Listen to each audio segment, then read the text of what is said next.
우리들은 대부분 경제적인 두려움을 가지고 살아갑니다. 아마도 지금보다 조금만 더 가진 돈이 많다면, 또는 벌어들이는 소득이 많다면 편안하고 안정된 마음으로 살아갈 수 있을 텐데 라는 생각을 가지고 계시죠. 하지만 충분한 돈이 있어야 마음을 편하게 가질 수 있는 것이 아닙니다. 그 순서가 바뀌어야 하는 거죠. 돈은 자신의 내부, 즉 마음에서 먼저 차고 넘쳐야만 외부 현실 세계에서 만들어지는 겁니다. 안에서 차고 넘치는 그것이 바로 현실에서 자신을 둘러싸게 되는 것이죠. 그러기 위해서는 결국 자신의 내면이 성장해야 하는데요. 삶을 변화시키는 채널 Change My Life입니다. 오늘은 제임스 아스레이의 책 조화로운 부에 나오는 메시지 중 하나를 소개해 드리려고 합니다. 출판사는 라이온북스이며 옮긴 이는 홍석윤 님이네요. 그럼 시작해 보겠습니다. 현재 당신의 삶, 사업, 은행 계좌, 당신의 순자산은 당신이 누구인지를 보여주는 외면의 결과입니다. 당신의 외면 세계는 당신의 내면에 있는 것을 직접적으로 반영하죠. 제가 당신이 더 큰 사람이 되어야 한다고 강조하는 이유입니다. 당신은 당신 주변의 세상에서 당신이 목도하고 싶은 행동의 본보기를 보여야 합니다. 이를 위해서는 자신의 삶과 그 결과에 대한 모든 책임을 져야 하죠. 당신의 현재 결과는 당신의 생각, 느낌, 일관된 행동의 직접적인 결과이기 때문입니다. 당신이 자신의 운명을 지배하려면 당신 인생의 모든 것에 대해 전적인 책임을 져야 합니다.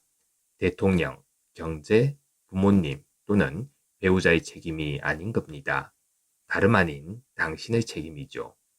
너무 단순한 얘기이고 전에도 어디선가 들어본 얘기라고 생각할 수도 있을 겁니다. 하지만 세상 모든 사람이 자신들의 삶과 결과에 대해 총체적이고 완전하게 책임을 진다면 세상은 완전히 바뀔 겁니다. 당신이 누구이든 무엇을 배웠든 당신은 더 많은 것을 원하고 그 욕구를 충족시키는 일에 열중하고 있을 겁니다. 그러나 당신이 추구하는 목표가 합법적이고 가치 있을 때 당신을 더욱 분발시킨다는 점을 명심하세요. 크고 대담한 목표를 가지면 당신은 크고 대담한 사람이 될 겁니다. 그것을 모든 생각과 말로 구체화하세요. 당신이 그것을 발산하지 않으면 우주는 그 그릇에 에너지를 부어주지 않을 겁니다. 당신의 결정은 과거에 대한 것이 아니라 미래에 대한 것이어야 합니다.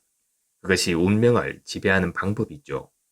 백만장자가 되기로 하세요. 다만 이것은 단지 돈의 문제가 아니라 백만장자가 되려면 당신이 어떤 사람이 되어야 하느냐의 문제입니다. 나이란 말이 당신을 불안하게 하나요? 아니면 흥분하게 하나요? 확장해야 한다는 말이 당신을 급에 질리게 만드나요? 아니면 도전하고 싶게 만드나요? 저희 멘토 한 분이 저에게 재정적인 부를 삶의 목표로 삼고 과연 할 수 있는지 도전해 보라고 했을 때 저는 그의 권고를 따르기로 했었습니다. 이제 제가 당신에게 그 도전을 해보라고 권하고 싶습니다. 당신은 이렇게 말할지도 모르죠. 하지만 제임스, 나는 똑똑하지도 않고 돈도 없고 연줄도 없고 하고 싶은 일에 도전하기에는 나이도 적지 않아. 과연 그런가요? 누가 나이를 따진단 말인가요? 당신에게는 당신만의 시간표가 있을 뿐입니다. 이 시점에서 당신은 자신에게 정말로 정직하고 현실을 있는 그대로 똑바로 직시해야만 합니다. 현실은 당신을 비참하게 만드는 것이 아니라 당신에게 힘을 불어넣어주는 기회인 겁니다. 어떤 사람들은 성장하는 것을 필요 이상으로 훨씬 더 어렵게 생각하죠. 아마 당신도 그런 사람들을 알 겁니다. 그들은 뭔가를 시작하려 하면 자멸적 습관이나 불운이 자신의 발목을 잡는다고 말을 하죠. 그러나 그런 사람들을 자세히 살펴보면 그들은 대개 답을 찾아내려는 의지가 부족한 사람들입니다. 부의 적은 여러 가지 형태로 나타나죠.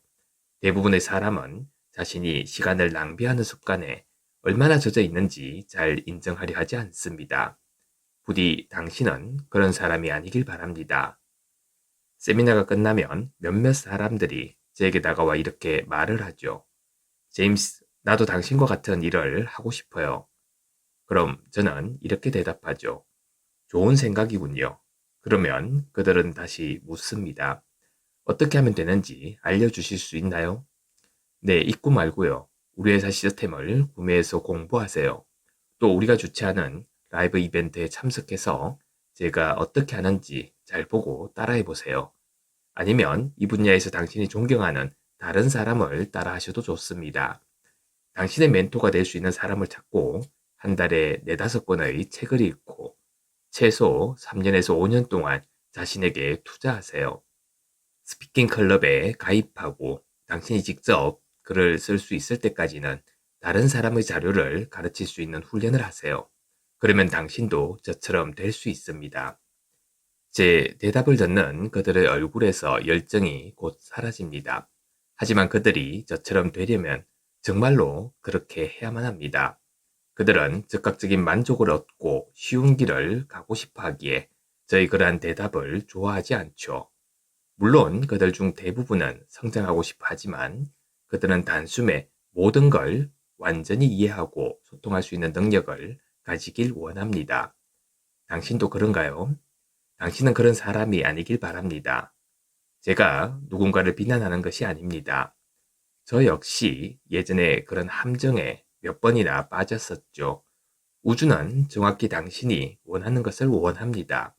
당신의 높은 자아가 항상 당신을 부르며 앞으로 나아가도록 도전의식을 불어넣어 준다는 점을 잊지 마세요. 그것은 당신의 미래에서 오는 메아리 파동입니다. 미래를 끌어당기는 힘과 조화를 이루기 위해 당신이 해야 할 일은 그 파동을 꼭 부여잡고 따라가는 것이죠. 그러면 미래는 일어나게 되어 있습니다. 단지 시간의 문제일 뿐인 거죠. 당신이 영적 또는 정신적으로 무언가를 생각하면 이미 그 길의 3분의 2까지 온 것이나 다름없습니다. 당신은 제한 파동을 보냈고 이제 그 위에 올라타 있기만 하면 되는 거죠. 남은 3분의 1은 현실적 차원인데 거기에는 생각의 태동이라는 사소한 부분만 있을 뿐입니다. 모든 것에는 그것이 형성되기 전 통과해야 하는 일정 시간 동안의 태동 기간이 있습니다. 예를 들어 당근 씨앗을 심으면 새싹이 흙 위로 올라오는데 약 7주가 걸리죠. 대나무는 일주일 만에 4m까지 자랄 수 있지만 땅 표면을 뚫고 나오는 데는 7년이 걸립니다. 다만 7년 동안 아무 일도 일어나지 않는 것처럼 보일 뿐인 거죠. 하지만 거기에는 어느 정도의 헌신이 요구됩니다. 우리는 모두 아기가 9개월 동안 엄마의 뱃속에서 자라는 동안 얼마나 많은 일이 일어나야 하는지 잘 알고 있습니다. 제정신인 사람이라면 그 기간을 단축해야 한다고 주장하는 사람은 없을 겁니다. 우리의 열망에 대해서도 이와 똑같은 지혜와 이해로 바라보아야만 하죠. 우리는 종종 1년에 할 수 있는 일은 과대평가하고 10년에 할 수 있는 일은 과소평가하는 경향이 있습니다. 당신이 목표에 도달하는 데 시간이 걸리는 것은 그럴 만한 이유가 있어서죠. 아마도 당신이 그것을 받을 준비가 되어 있는 사람으로 성장할 시간을 주기 위해서일 겁니다. 당신이 원하는 재정적인 부를 창출하는 데에는 얼마나 걸릴까요? 잘 모르겠습니다. 하지만 한 가지 분명한 것은 당신이 더 큰 목표를 가질수록 더 큰 헌신이 필요하다는 겁니다. 당신의 열망은 가장 적절한 때에 가장 올바른 방법으로 당신에게 올 것이라는 점을 믿으세요. 자신이 잘 나가고 있다고 느낀다면 용기를 갖고 그 과정을 신뢰하세요. 터널 끝의 불빛이 보일 때는 굳이 인내를 강조할 필요가 없을 겁니다. 진정한 인내가 요구되는 것은 아직 그 빛이 보이지 않을 때인 거죠. 감사합니다. 매일 아침 소중한 메시지를 전해드립니다. 구독과 좋아요 부탁드립니다.